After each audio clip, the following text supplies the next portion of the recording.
We good? Okay, good morning, everybody. I'm Muriel Bowser. I'm the mayor of Washington, D.C., and we're here today at the Metropolitan Police Department's Joint Operation Command Center. We call it the JOC. I am joined by the council's chairman, Phil Mendelson, our chief of police and host, Chief Pamela Smith, City Administrator Kevin Donahue, Deputy Mayor for Public Safety and Justice, Deputy Mayor Lindsay Appiah, the Director of the Office of Labor Relations and Collective Bargaining, Lindsay Maxwell, and the President of the University of the District of Columbia, Maurice Eddington. So today, Chairman Mendelson and I are proud to stand with this team to announce a new labor agreement between the District of Columbia and the D.C. Fraternal Order of the Police. Last week, at my situational update, I described how we have experienced a decline in MPD sworn officers over the past decade. There are a number of causes we talked about briefly, including a retirement bubble of some years ago, changes to our public safety ecosystem and funding changes. And in recent years, there has been steeper competition for hiring police officers. And since I have been mayor in the last 10 years, it has been my priority to ensure that we're hiring the best of the best, that we are retaining the officers that we need to keep DC safe. And we've always believed that getting back to 4,000 officers is our goal. So currently, we have a lot of room to grow our department.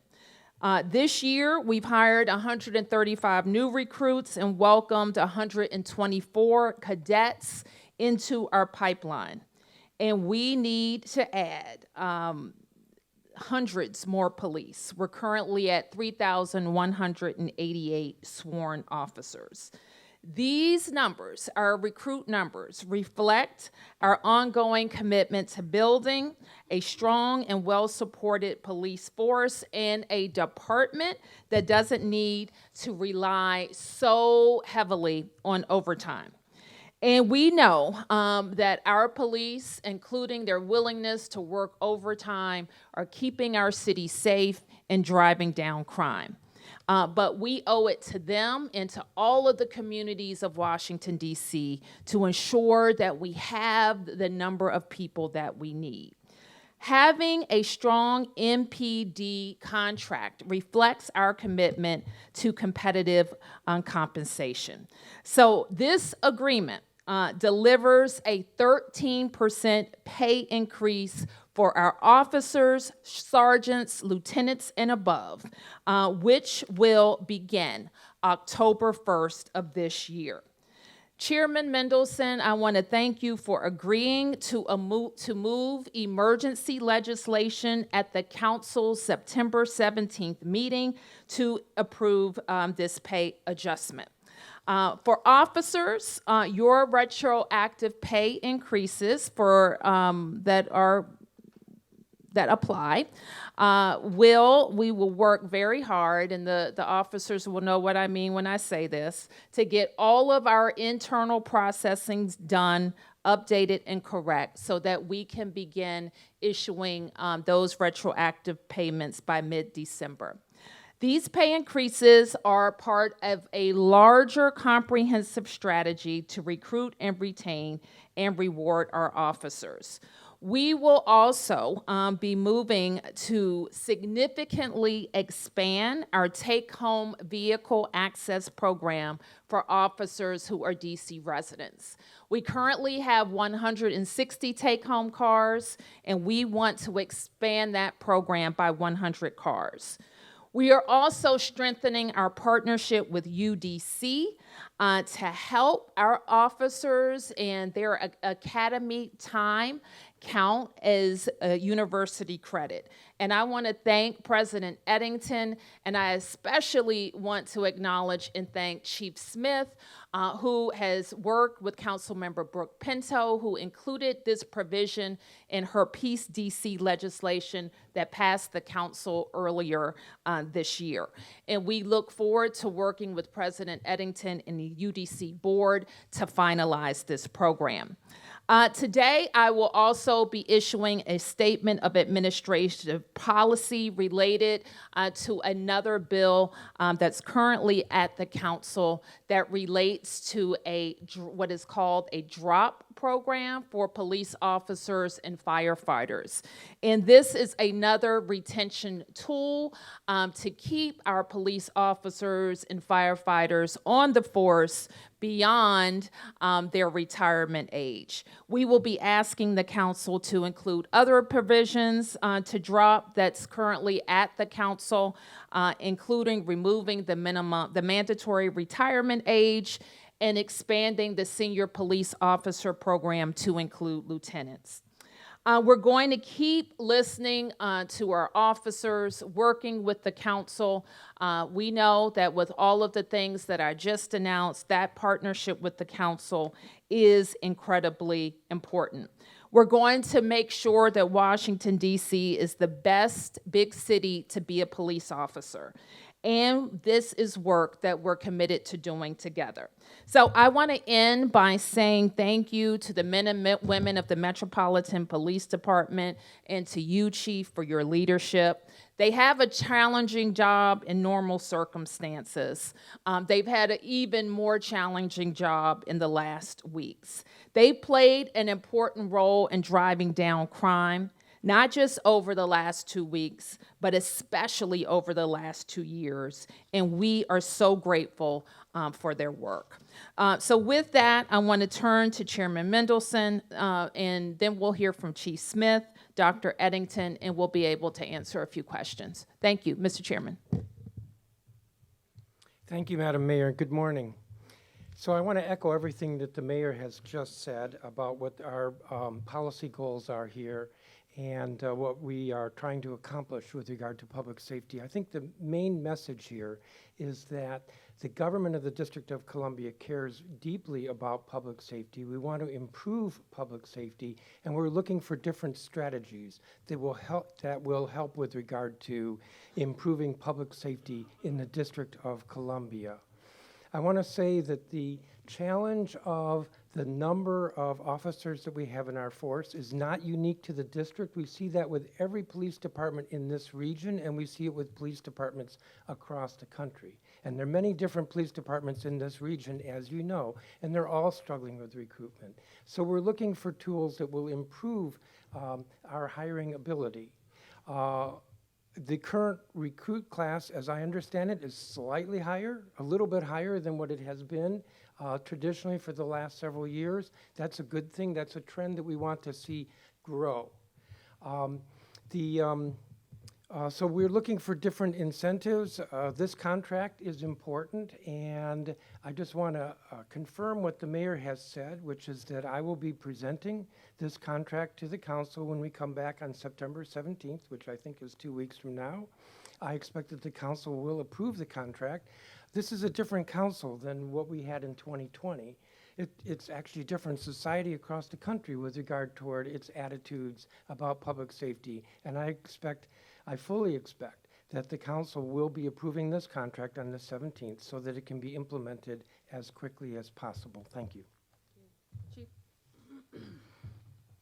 Good morning, everyone, and thank you, Mayor Bowser and Chairman Mendelson.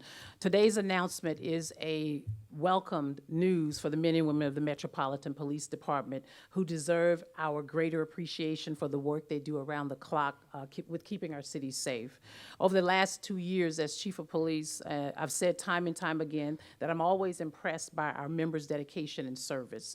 Every day, no matter what the challenge is, they rise to meet the occasion and they rise to meet the moment. The crime reductions we have seen over the last 2 years speak to their efforts. I'm happy that our members will be receiving a pay increase for the job they do, often risking themselves protecting others. While this collective bargaining contract agreement is welcome news, we can also help our members by increasing the size of our workforce. We currently have 3,188 sworn members, and we know that we need at least 500 additional officers to meet our current staffing needs. We also know the market is highly competitive. The need to recruit officers is a challenge that agencies across the country are facing, and we continue to take the steps necessary to grow our department. I'd like to thank President Eddington, as we are in discussions with the University of District of Columbia to help support prospective officers, offering a reduced requirement in college credit hours to applicants, but still ensuring that they have the credit hours necessary to become police officers.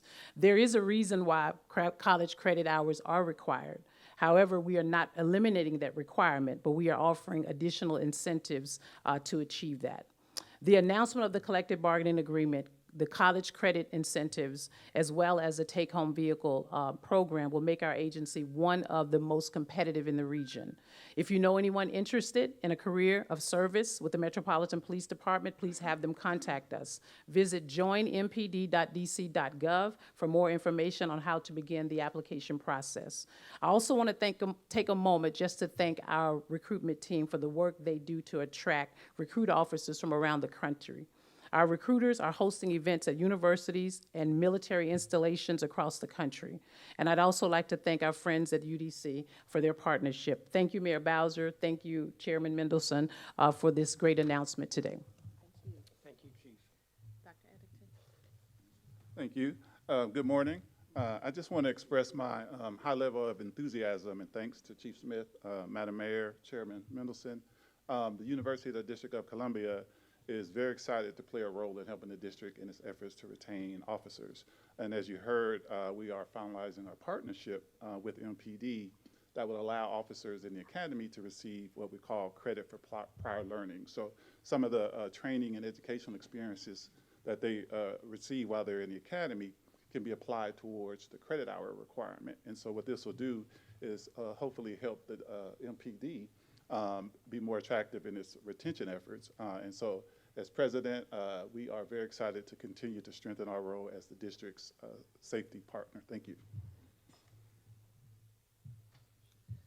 Thank you very much. So those are our key recruitment and retention announcements today for MPD, and we look forward to working with the council in the weeks ahead. And we can answer a few questions. Any questions?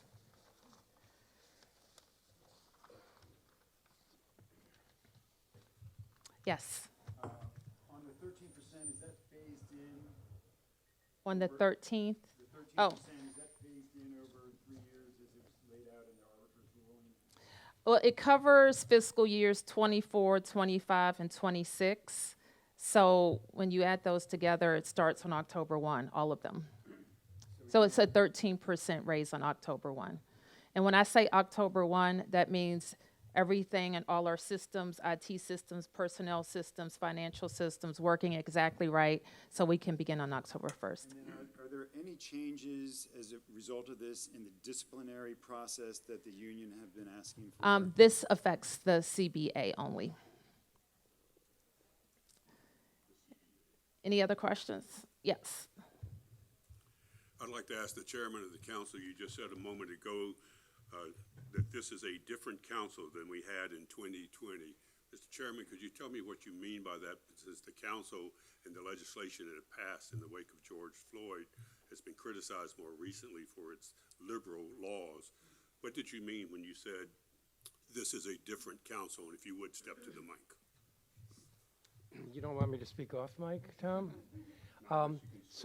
I mean, you're familiar with this. There's been a lot of criticism about what the council did or allegedly did back in 2020, defunding, which we didn't do, but defunding, getting police out of schools. There were a lot of criticisms, and the council's just not there. As you know, in the last, this year, but last year as well, we've passed a number of public safety bills. We've made some changes to the law. And we've done it without the disagreement or the acrimony that you saw in 2020. Yep, Martin. Chairman Mendelson, if you could go back to the mic, sorry. Continuing on what Tom was asking This is the about. mayor's press conference, but fine. Co-equal branch of government. I mean, Absolutely. You can take some questions also. You've been gone for a bit. So speaking about this being a different council, one thing that the council did do, which has been severely criticized by the police union especially, is this comprehensive police and I think justice safety bill, I forget the full name, but police reform bill that limited the ability of the union to actually negotiate on discipline. Now, they've been pushing, and Congress has been pushing to congressional Republicans to get that repealed fully. Is that something you would be considering moving forward in the council? Do you think there's appetite for that, or do you think that still is a justified action that the council made back in 2020? My answer is no, but there were other provisions in the law, such as chokeholds and vehicular pursuit, some issues with regard to transparency, and those have been addressed or largely addressed. So those are other examples. Yes. Did you have a thought? That wasn't particularly clear. Like, do you want to repeal the provision of the law that said limit? no. Oh, you said no. Okay, good. Good morning, Felicia Ashley, ABC7. You all have mentioned the goal or the key number here is 500 officers, and this seems like this may be something to help get us there. Is your hope hearing the work that's being done right now to continue gaining officers would have a role in some of the federal surge we're seeing possibly back off with the city now putting in extra steps to get the officers that we want? Well, let me be clear. We've been on a path to rebuilding our police numbers for the last 10 years. And we have had years where we have had higher recruitment than attrition when we were addressing the retirement bubble.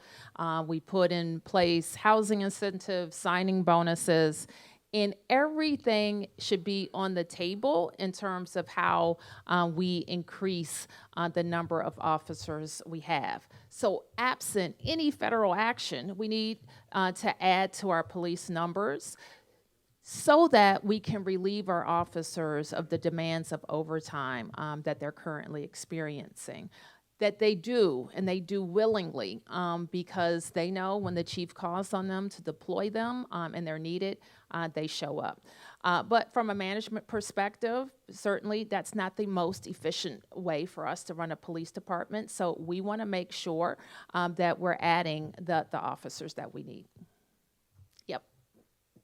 Can you give us an update regarding overtime use since the federal surge? I know last time you were asked about it with your update. And then a follow-up, I know you released your mayor's order, and I think last time we talked to you, you had mentioned, we're working on something, but there's been a lot of questions about there's no timeline, like an end date to it, and if there's anything that you want to say about that, why it was written in this manner. Sure. So let me start with your last question first. And I have to say that there seems, I think the last time I was with you, I had a similar, trying to make sure that we have the record straight on what we communicated in the mayor's order. And I have to say that there was a Washington Post headline that circulated that was simply false.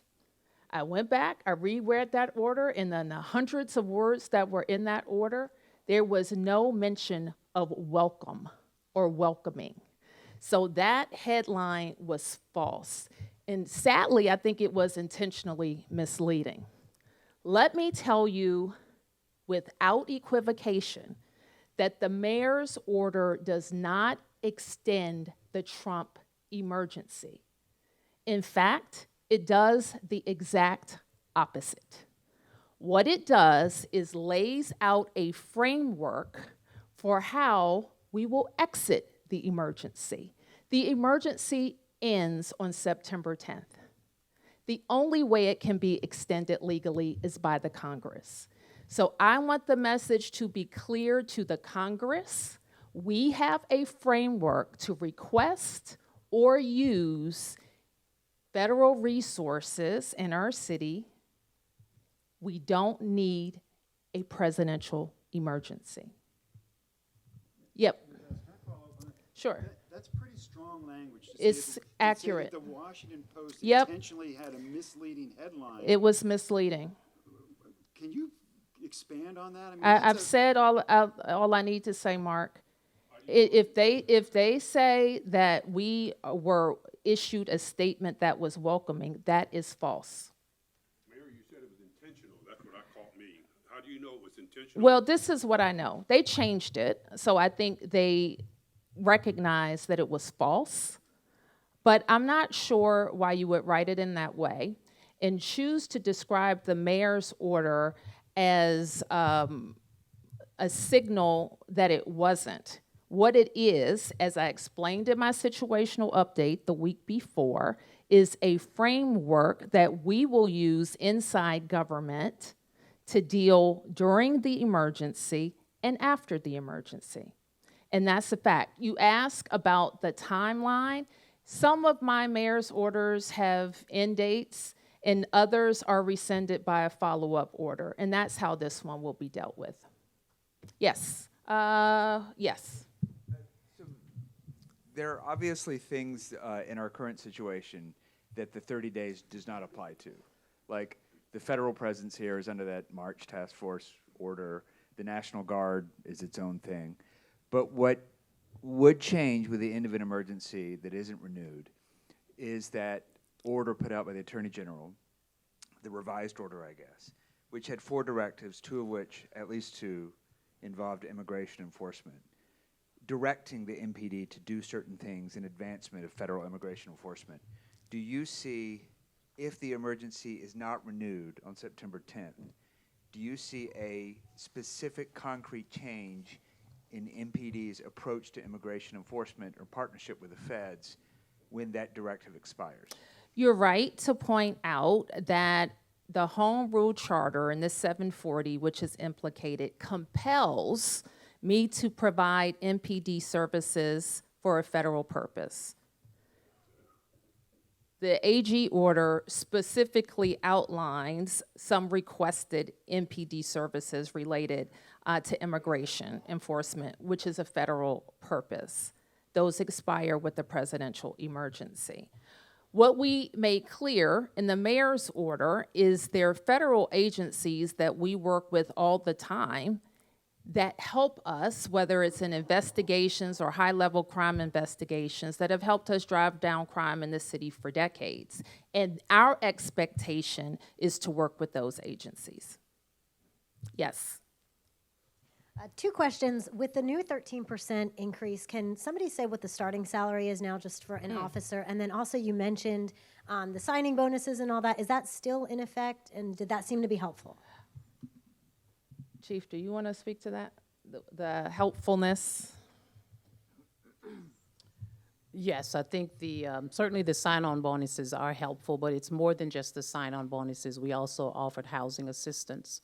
And I think that has certainly been helpful. And then we also utilize the pipeline for our Cadet Corps program that has also been a viable source where our cadets do attend the University of District of Columbia. They earn their 60 college credit hours or an associate's degree, and then they join our recruit training academy. And so that has certainly been helpful. We have also kind of expanded, if you will, our reach with our recruitment team that I stood up in 2024 to ensure that we are also going outside of the District of Columbia and also building a partnership with our military installations in order to ensure that we're recruiting additional officers for the MPD. And that's all still in place? That is all still in place, yes. And we will continue with the chief and her recruitment staff to refine it, change it, update it, increase it, improve it. Put the starting salary at for an officer? Let me get that to you exactly. Yes. Beatrice Peterson, ABC News. So earlier you were talking about your mayor's order that you released yesterday and saying that the emergency ends on September 10th. Can you explain what September 11th is going to look like for people in the district? I can explain to you that we will continue our focus under the leadership of Chief Pamela Smith, of working with our police officers and deploying across the city as needed. Yes. All right, we're in round 2 now, so this is it. I'll keep it short, I promise. Okay. Mayor, would you mind sharing just some of the feedback you've received from the community during this time of some of the federal surge that we're seeing here? I know last week we talked about a change or a stronger collaboration that we learned about between DC as well as the federal surge. Can you talk about the feedback you've received from the community on that? It has been across the spectrum of feedback. People who are, like me, outraged over the intrusion on our federal autonomy. People who, like me, see protecting home rule and our autonomy as our North Star are saying, keep making the right decisions, the tough decisions, and keep explaining what you're doing to DC residents. I hear from other people, why did you do that? What did you say? And I talk to them about why I did that. I have spent a lot of time talking about the Home Rule Charter, what it requires, and also talking about DC statehood and how that is the only vehicle to us not having an intrusion on our autonomy. And so I've had a lot of tougher questions. I've had questions for every level of government. And so we have worked hard. We stay on the phone. We stay in meetings on keeping people informed of how we're going to get on the other side of this. Yes. This could go to you or Chief Smith either way. The one thing I've always noticed when the data comes out on overtime is that it's somewhat evenly split between what DC pays and what the feds pay. So, or DC pays a little bit more, but either way, the feds pay a significant component, so you're assuming that MPD police officers are doing a lot of federal work. Yes. Has there ever been a request of the federal government to start ponying up more money, both not just to pay that overtime, but also to maybe they should start hiring police officers or start considering using all the agents that they do have to start taking some of that pressure off of MPD when it comes to federal We stuff? spent a good part of last year focused on, this is Tomas's, one of his favorite topics. Where is Tomas? On EPSF. And that's the emergency fund that is included in our payment. One of the only payments to us that's different than other states. And its purpose is to pay for how we support the federal government.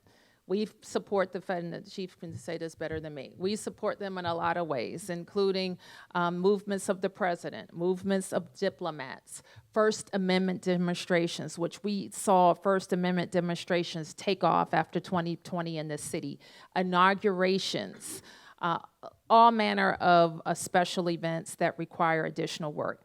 We're not complaining about the additional work because we think we do it best. And we want to be able to serve in that role. But there is a cost. And in recent years, the payment hasn't matched what it cost, especially with the inaugurations and the additional protest activity. So we have a request. I think last year we wanted 100. We got to 90. And then the CR issue kind of wiped out that work. This year, we're gonna, it wasn't what it needed to be in the president's mark, and so we're working with the Congress to get it up. We think 90 to 100 million is where it needs to be. Okay, Tom? Yep. I have a three-part question. Has any of your administration been subpoenaed by any of the Hill House committees to appear on the police stats issue or any other issue? Are you planning to testify anytime soon on the Hill? No, and we will participate as we are asked. Okay, you have, at your first press conference almost 2 weeks ago, you specifically singled out ICE and its snatching of people off the street. You called it a terror and a Yes. horror. Have you conveyed that? Most of everything I've seen online, social media, is the objection by citizens and people of this city of how ICE is masked, unidentified, cars not marked, just snatching people off the street. Have you expressed that concern to Bondi, the Attorney General, or to the White House? Yes, I have. And let me just say a little bit more about that, Tom, because I agree with you. What our residents are, they're concerned about a lot of things, but they're concerned that MPD has been compelled to participate with ICE. This is a requirement of the Home Rule Charter when the president requests MPD services for a federal purpose in an emergency, okay? We gotta get out of the emergency. That's why it's important that you understand that the framework that I laid out in the mayor's order is a pathway out. And we have to be very clear to members of Congress that this is how we will be able to request or receive additional resources, management to the most strategic benefit for DC residents and public safety. And the other thing that is our primary concern is violent crime. How do we get guns? How do we keep people from using guns? How will we continue to drive down carjacking, use of guns, homicide in the city? We've been driving it down for 2 years. That accelerated, and we want it to keep accelerating. So how do we do that? So our deployment and our resources have to be used on violent criminals. And I can't say that the ICE activity is getting violent criminals for the most part. And if I could finish my final question, you and the chairman started this news conference by talking about the labor agreement with the Metropolitan Police Department. You invited the chairman of the DC Police Union, Mr. I think he's Sergeant, or I'm not sure, Detective Pemberton. He's here in the audience. Was he invited to speak today, or could he speak about the agreement you guys have reached? He is always, I know, speaking to you and speaking to us and speaking to the chief, and we're going to keep talking. Listen, we're not going to agree on everything, and I can't speak for everybody. We're not going to agree on everything, but we agree on this. It's time for our officers to get their pay raise. So he's not speaking today. You see the invited speakers, okay? Don't be difficult or rude. That's true. I think you had to, okay. So it's a 13% raise for 25, 26, retroactive to 24. Is there an estimate on the total outlay, what that's Oh, going to Lindsay, cost? do you have that number? Or no, the total, oh, do you know the total? It is 24, 25, and 26, which is why as we enter into fiscal year 26 in October, the mayor said the totality of the agreement will be effectuated at the first pay increase because all 3 years will be seen in the first pay bump that officers get. The total outlay is something that we don't know the precise number till we actually run the payroll, because when you run the payroll, your assumptions get much more refined. Our estimates estimate the total cost of it, excluding any retirement implications, at between $200 and $220 million. Oh, can I have one more detail? Yep. Okay, sorry.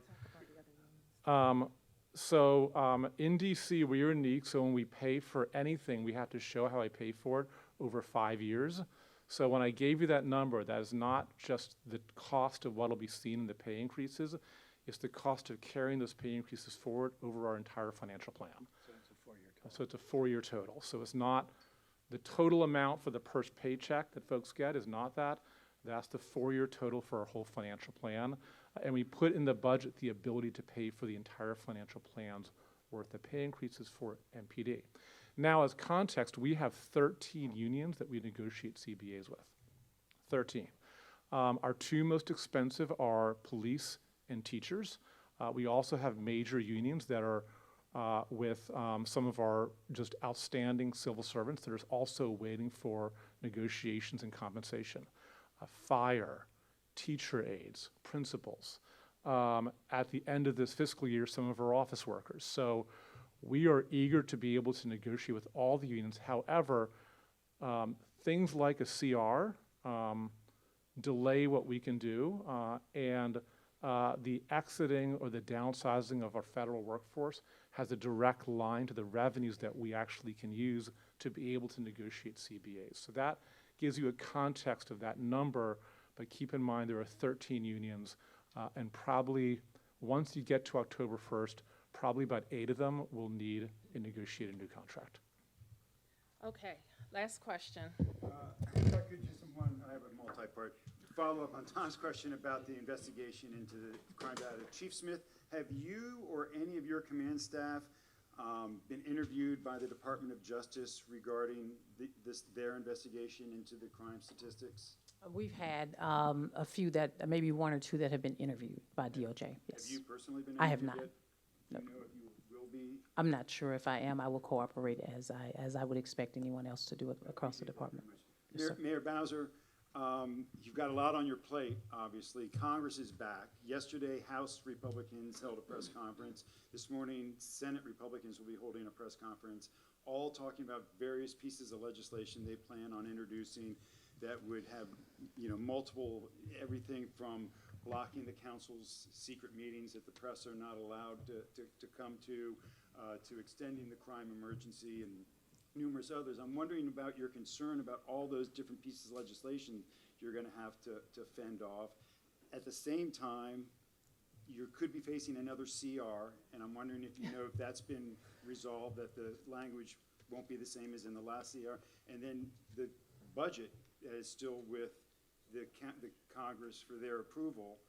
I don't know when the clock ends on that, their 30-day to approve that, but they could add riders to that. So there's a lot that you will be facing. I know there's a lot in that question. There's a lot in that question, and welcome to my world, and thank you for pointing that out. It is a complex, but it's a complex world to navigate, and I'm just really proud of my team, and I'm grateful to DC residents for their questions, their comments, their concerns, even the tough ones, for recognizing that we have a lot to navigate. It's important that we keep our eye on the prize, that we maintain our home rule and autonomy, that we deliver high-quality services, that we balance our budgets, that we remain a city where people want to live, work, and grow their families, and we deal with all of the interference that's coming our way. What should remain clear to our residents and become clear to those who are watching us around the nation is that we're different. Sometimes that's good. There's only one DC, but we're different because we don't have senators, we don't have members of Congress voting for us or protecting us, and we're not truly autonomous. And I shared with somebody that people don't know that always about us because we move around the world in a big way. We have a big footprint. We get a lot of important things done. And so people don't realize our vulnerability because we have excelled despite it.